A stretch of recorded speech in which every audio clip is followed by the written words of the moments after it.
Avec vous jusqu'à midi, c'est Kafka à l'heure du numérique. Ce sont les mots du défenseur des droits Jacques Toubon dans un rapport accablant sur la réforme du stationnement payant. Vous savez qu'il y a 2 ans, le système de stationnement a été réformé, confié à des sociétés privées. On ne parle plus de PV d'ailleurs, on parle de forfait post-stationnement.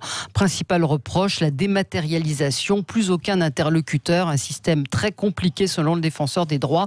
On va en parler avec vous, ensemble, 0826 300 300. Est-ce que vous avez été confronté à des erreurs? Est-ce que, au contraire, vous trouvez que c'est un système qui fonctionne plutôt bien? On en parle avec Maître Rémi Jossaume. Bonjour. Bonjour. Président de l'Automobile Club des avocats. Je ne savais pas que ça existait. Oui, c'est une association rattachée au barreau de Paris. Ouais. D'accord. Et face à vous, Édouard Lecomte, bonjour. Merci d'être là. Vous êtes directeur général de la Fédération nationale des métiers du stationnement, qui regroupe donc les sociétés qui aujourd'hui gèrent et verbalisent.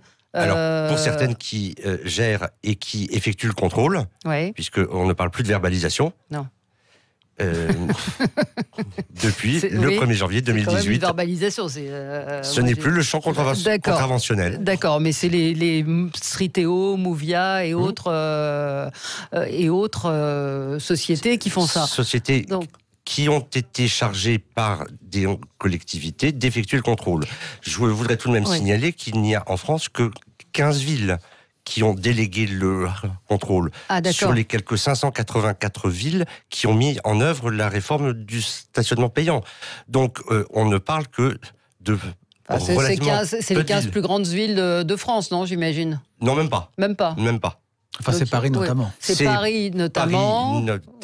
Lyon n'a pas délégué. Oui. 2e ville de France.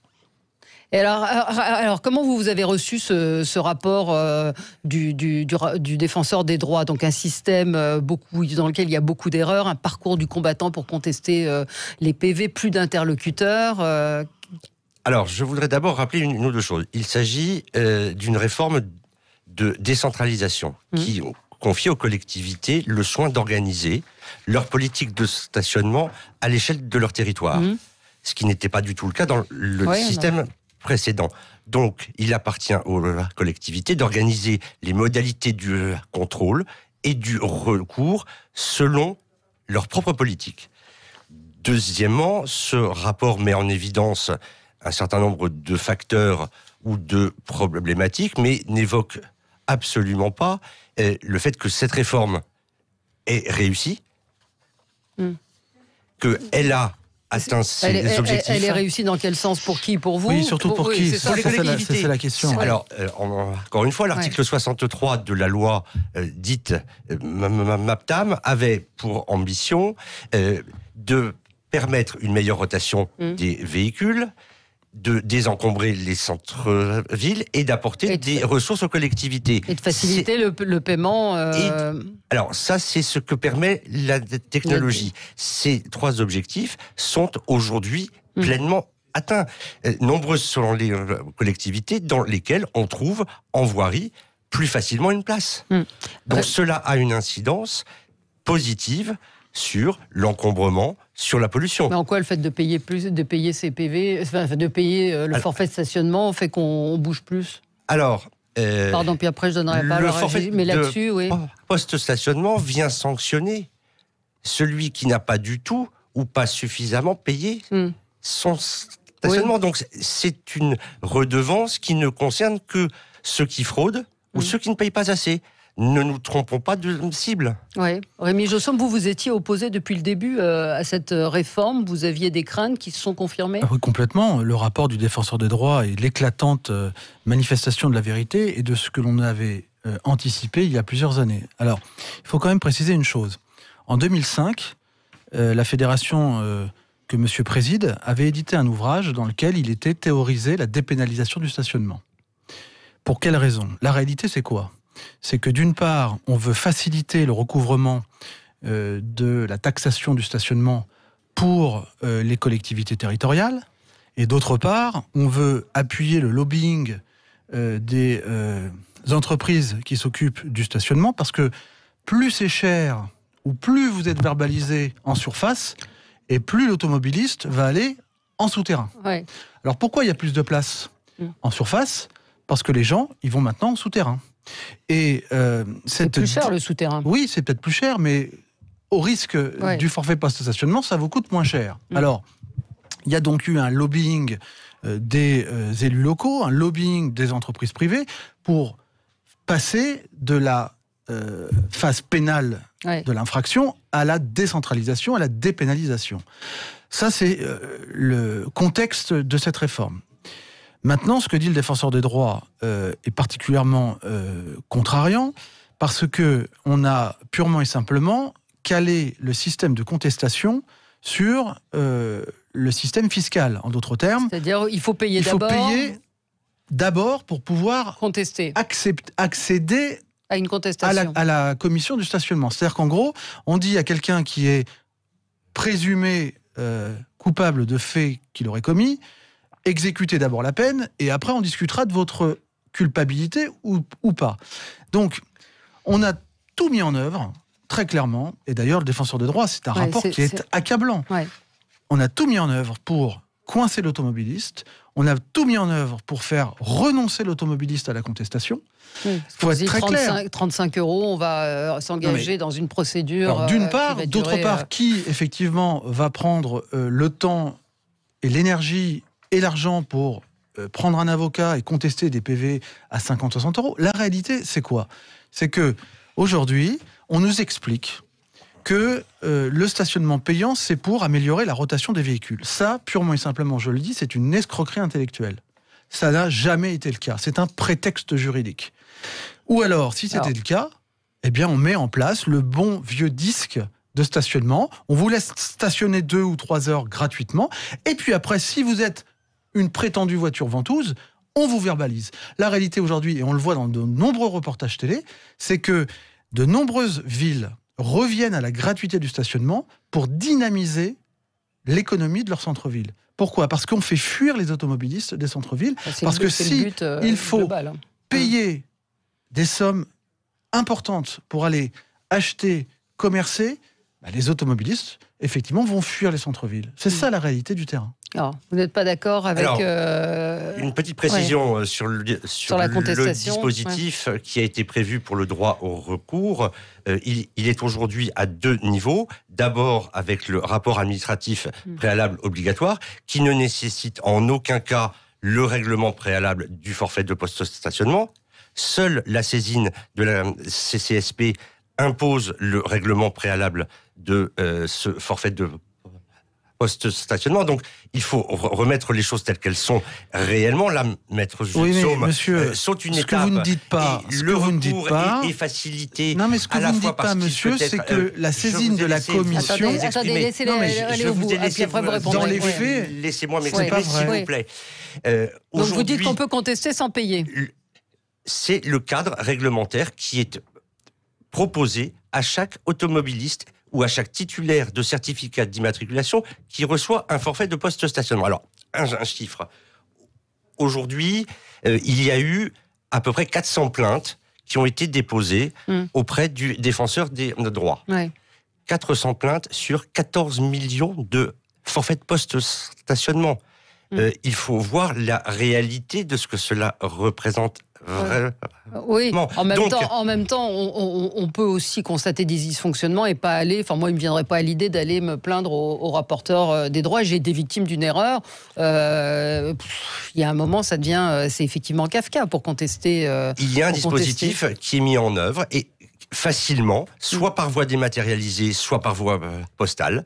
L'usager a le choix pour exercer son droit au recours directement auprès de la collectivité dans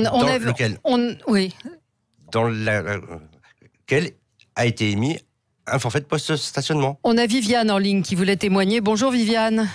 Oui, bonjour et merci pour votre sujet. C'est très intéressant et ça donne l'occasion de s'exprimer un petit peu à la radio, donc merci beaucoup. Je voulais vous donner un témoignage concernant justement un forfait post-stationnement que j'ai reçu l'été dernier dans la commune de Nogent-sur-Marne. Et alors, je n'arrive pas à récupérer cet argent. Alors, tout simplement, en allant à l'Eurodateur, j'ai rentré la plaque d'immatriculation de la voiture de mon compagnon, alors que ce jour-là, nous avions ma voiture. Donc, j'ai contesté Ce forfait, alors je l'ai payé, bien évidemment, puisque je craignais d'être majorée, donc je l'ai payé immédiatement. Et je tente en vain depuis de contester. J'ai bien sûr fourni les 2 cartes d'immatriculation prouvant notre bonne foi. Et je suis vraiment furieuse de ne pas pouvoir récupérer ces 25 €. Alors certes, ça n'est que 25 €, mais je trouve que c'est vraiment scandaleux. Oui, vous avez fait une erreur, que dit l'avocat sur ce. Là, c'est compliqué, non? S'il y a une erreur matérielle, malheureusement, effectivement, il n'y a même plus d'indulgence possible. Si vous voulez. Quand c'était du pénal, on pouvait avoir l'indulgence de l'officier du ministère public qui pouvait classer le dossier. Sur les contestations, je voudrais juste préciser une chose. Selon un rapport sénatorial de l'année dernière, 60% des recours ont été favorables aux automobilistes devant la commission du stationnement. Ça veut dire quoi? C'est-à-dire qu'effectivement, le premier traitement, il n'y a pas besoin de payer. Mais le premier traitement, il est délégué la plupart du temps à des entreprises qui gèrent le stationnement et qui gèrent la verbalisation. Bon. Ça veut dire que sur 100 contestations, 60 sont finalement annulés par la commission, c'est-à-dire par le tribunal administratif. Ça veut dire que ces contestations ne l'ont pas été préalablement. Donc ça veut dire qu'en réalité... Et ça veut dire qu'il y a eu quoi, des erreurs quand vous contestez? Ça veut dire quoi? Quel est l'argument? Parce que vos contestations, dans un premier temps, elles font l'objet d'un traitement vertical, c'est-à-dire vous avez été victime d'une usurpation de plaque d'immatriculation, vous avez un dépôt de plainte. Eh bien non, on maintient quand même notre forfait post-stationnement. Et les gens vont devant le tribunal administratif, qui est à Limoges, et là, ils obtiennent dans 60% des cas gain de cause. Donc, il y a bien cette obligation de paiement qui, en réalité, en pratique, s'impose. Vous reconnaissez tout de même qu'il y a des dysfonctionnements, Édouard Lecomte? Il y a effectivement un certain nombre de dysfonctionnements que nous avons pu évoquer avec les pouvoirs publics depuis la mise en œuvre de la réforme. Maître Jussaume évoque l'usurpation de plaques. Il y a aussi les véhicules avec plaques fausses, avec les plaques étrangères, les personnes à mobilité réduite. Il y a un certain nombre de difficultés que nous connaissons et pour lesquelles nous avons fait des propositions. Il s'agit encore une fois d'une réforme de décentralisation. La main est aux collectivités.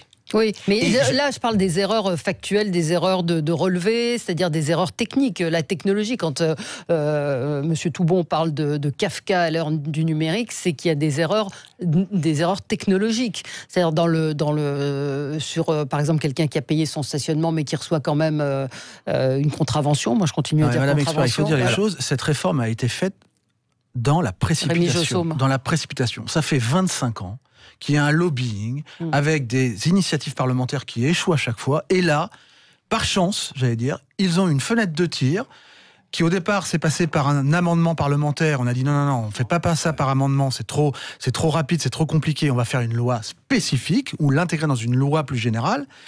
Et l'un des scandales de cette réforme, c'est l'obligation, encore une fois, de payer par avance, comme pour les radars automatiques. Et vous savez pourquoi? Parce que pour les radars automatiques, eh bien, les bureaucrates, les technocrates qui ont décidé ce dispositif-là, ils l'ont écrit, on va faire payer les gens, parce que comme cela, on va les faire renoncer à contester. Et effectivement, les gens, quand on leur dit « Monsieur, madame, il faut payer 60 € et vous allez contester », une fois qu'ils ont payé, eh bien, ils ne contestent plus. Pourquoi faire? Parce qu'ils ont déjà payé. Et ce que dit le défenseur des droits, et c'est là où c'est scandaleux, c'est qu'il y a des gens qui sont poussés dans l'obligation de payer des sommes très importantes. Moi, je suis saisi de personnes qui payent 1 500 € alors qu'ils sont purement et simplement victimes d'une usurpation de plaques. Et on leur dit, si vous ne payez pas, c'est pas recevable. Et ça sont des cas particuliers, très particuliers. Mais c'est pas normal. Non, mais c'est pas normal. Mais c'est pas. C'est pour ça que le défenseur des droits demande à ce qu'on annule cette obligation de paiement préalable. Oui, mais c'est vrai. D'accord. Pourquoi existe cette obligation paiement préalable Édouard Lecomte a fait l'objet d'une proposition d'amendement au projet de loi de finances 2020 pour certaines catégories d'usagers, les personnes à mobilité réduite, les personnes victimes d'usurpation de plaques. Le Conseil constitutionnel a malheureusement retiré cette disposition au motif qu'elle n'était pas dans le cadre du PLF. C'est effectivement une demande que nous formulons, mais encore une fois, je ne peux pas laisser Maître Jussaume Pourquoi vous ne l'avez pas fait avant que le recours impose le paiement préalable. Ça n'est vrai que auprès de la CCSP. Le premier niveau de recours n'est pas onéreux, n'impose pas le paiement du FPS. Je ne peux pas vous laisser dire ça. D'accord. Et le taux de réussite des contestations au premier échelon, il est de combien ? 55% des rapports font l'objet d'une annulation par la collectivité. 55% des rapports. Et 95% des requêtes adressées à la CCSP sont considérées comme incomplètes. Ça, c'est le rapport qui le souligne. Il y a effectivement une incomplétude, et là, il y a une évolution majeure, et malheureusement, le rapport du défenseur des droits n'intègre pas une évolution qui est liée à la jurisprudence de la CCSP. Aujourd'hui, il est possible de demander la complétude d'un dossier lorsque celui-ci n'intégrait pas l'ensemble des données. C'est la commission du contentieux du stationnement payant à la CCSP. On se retrouve dans un instant, 0826 300 300. On vous attend sur Sud Radio. À tout de suite. Avec vous sur Sud Radio jusqu'à midi, on parle du nouveau système de stationnement payant qui a été mis en place il y a 2 ans. Le rapporteur des droits souligne un certain nombre de dysfonctionnements que subit l'automobiliste, en particulier lorsqu'il s'agit de contester ses forfaits de post-stationnement. On a Nathalie qui nous dit, comme pour la télé, je ne regarde plus depuis des mois et je ne vais plus en ville parce que en cas de nécessité absolue, et je me gare systématiquement en parking souterrain, même si c'est plus cher. C'est ce que vous faites vous aussi, Rémi Josson. Oui, évidemment, parce que ça me coûte moins cher d'aller en stationnement souterrain que d'aller en surface. Pourquoi ? Parce que vous allez échapper de quelques instants votre stationnement, votre paiement de stationnement, vous allez vous acquitter par la suite d'une amende, parce que je maintiens que c'est une amende, de 50 ou de 60 euros selon la ville. Ouais. Donc effectivement, c'est vite dissuasif. Voilà, si vous voulez être dans les clous, on va dire clairement les choses. À Paris, prenez l'exemple de Paris, vous travaillez 10 heures par jour, c'est 4 euros de l'heure. Faites le calcul, c'est 40 euros par jour, fois 20 jours, c'est 800 euros par mois, si vous voulez respecter la légalité du stationnement. Voilà, qui peut payer 800 euros de stationnement ? Personne reste... Oui, les gens qui viennent en voiture. Donc forcément, on va en souterrain, on prend des abonnements. Mais encore une fois, je le répète, tout ça a été organisé. Oui, mais vous le disiez pendant la coupure, vous êtes contre le paiement du stationnement, vous dites que ça sert à rien. Parce que l'explication de la rotation des véhicules, vous l'avez dit vous-même tout à l'heure, c'est un prétexte. Ouais. Moi, si je laisse mon véhicule autant que de temps que je le souhaite, c'est parce que je vais le payer. Donc c'est la prime à celui qui paye. C'est pas une question de rotation. Si je veux le laisser 10 heures, 12 heures, 24 heures, du moment que je paye, il n'y a pas de difficulté. Mon stationnement devient abusif si je le laisse 7 jours sans le déplacement. Ce que veut la collectivité, c'est que je paye. C'est pas que je vous déplace mon véhicule. C'est ça la réalité. Édouard Lecomte. Donc je rappelle que vous êtes directeur général de la Fédération nationale des métiers du stationnement. Une petite précision sur le montant du forfait de post-stationnement. Maître Jussot 35 euros. A avancé des chiffres. Le forfait de post-stationnement le moins élevé en France, il est à 10 euros.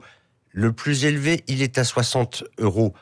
À Lyon, pour une durée maximale de stationnement autorisée à 8 heures. Le FPS moyen, il est à 25 euros. Donc, il faut arrêter de brandir les chiffres les plus élevés. Il était à combien le PV de stationnement auparavant ? Il était à 17 euros.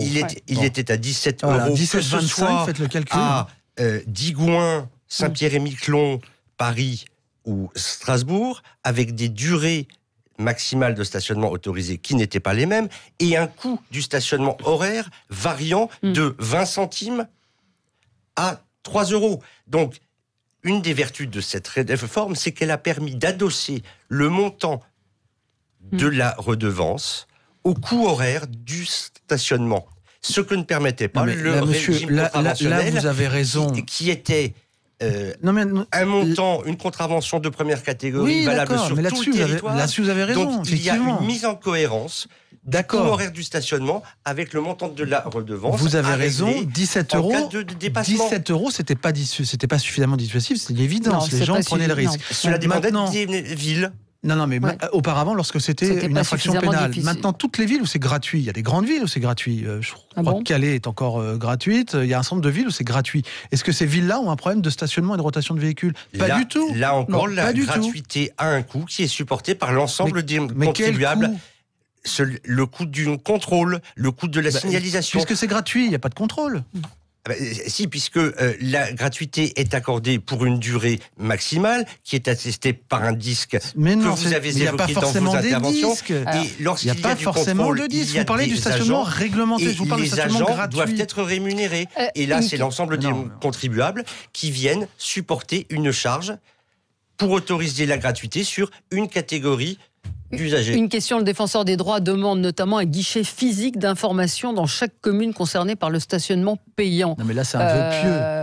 Ça arrivera jamais. Aujourd'hui, Est-ce que ce serait une bonne chose? Non mais l'administration... Oui, dématérialise tout. Donc l'administration ne veut plus voir ses administrés. Donc c'est-à-dire en préfecture, il n'y a plus de guichet pour un certain nombre de démarches. Donc vous pensez bien que dans les mairies, et même dans les plus petites mairies, vous n'allez pas avoir un guichet unique pour ce genre de contestation d'infraction. Ça c'est un vœu pieux, ça vous paraît absurde? Je laisse aux collectivités le soin d'organiser ce guichet, si elles souhaitent, mais proposer à leurs usagers. Mais le défenseur des droits, dans son rapport, il n'invente pas ce qu'il dit, c'est un constat qu'il fait. Alors vous avez dit il y a 400 remontées, mais il y a visiblement quand même des dysfonctionnements aujourd'hui. Donc comment on y remédie et comment on fait pour que ce soit plus facile peut-être de contester? Aujourd'hui, les villes et le cas échéant, leurs délégataires sont les premiers interlocuteurs pour les automobilistes qui reçoivent un forfait de post-stationnement.